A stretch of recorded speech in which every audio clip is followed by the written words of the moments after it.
పసిడి ప్రియులకు శుభవార్త. గత వారం రోజులుగా పెరుగుతున్న బంగారం ధరలకు బ్రేక్ పడింది. దేశీయ మార్కెట్లో పసిడి ధరలు ఎట్టకేలకు దిగొచ్చాయి. బంగారం కొనుగోలుదారులకు ఊరట కల్పించాయి. అంతర్జాతీయ మార్కెట్లో బంగారం ధరలు వరుసగా దిగిరావడం దేశీయంగా ప్రభావం చూపించిందని చెప్పొచ్చు. అంతర్జాతీయ మార్కెట్లో బంగారం ధరలు వరుసగా దిగివస్తున్నాయి చూస్తున్నాం. స్పాట్ గోల్డ్ రేటు ఔన్సుకు క్రితం రోజు $9 మేర తగ్గగా ఇవాళ మరో $18 వరకు దిగొచ్చింది. దీంతో ఔన్స్ గోల్డ్ రేటు $3,331 స్థాయికి తగ్గింది. మరోవైపు స్పాట్ సిల్వర్ రేటు ఔన్సుకు ఇవాళ 1.59% మేర తగ్గింది. దీంతో ఔన్స్ సిల్వర్ రేటు $37.81 వద్ద ట్రేడ్ అవుతోంది. గత వారం రోజుల్లో తులం రేటు ఏకంగా 1700 వరకు పెరిగిన సంగతి మనకు తెలిసిందే. దీంతో కొనుగోలుదారులు వెనకడుగు వేశారు. ఇవాళ స్వల్పంగా తగ్గి ఊరట కలిగించింది.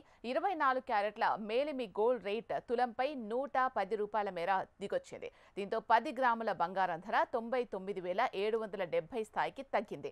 ఇక 22 క్యారెట్ల ఆభరణాల గోల్డ్ రేటు తులంపై $100 తగ్గడంతో ఇవాల్టి రేటు $91,450 వద్దకు పడిపోయింది. కిలో వెండి రేటు 1,25,000 మార్క్ వద్ద ట్రేడ్ అవుతోంది. అయితే ఢిల్లీ, బెంగళూరు, కోల్కతా, ముంబై వంటి నగరాల్లో కిలో వెండి రేటు $1,15,000గా ఉండడం గమనించాల్సిన విషయం.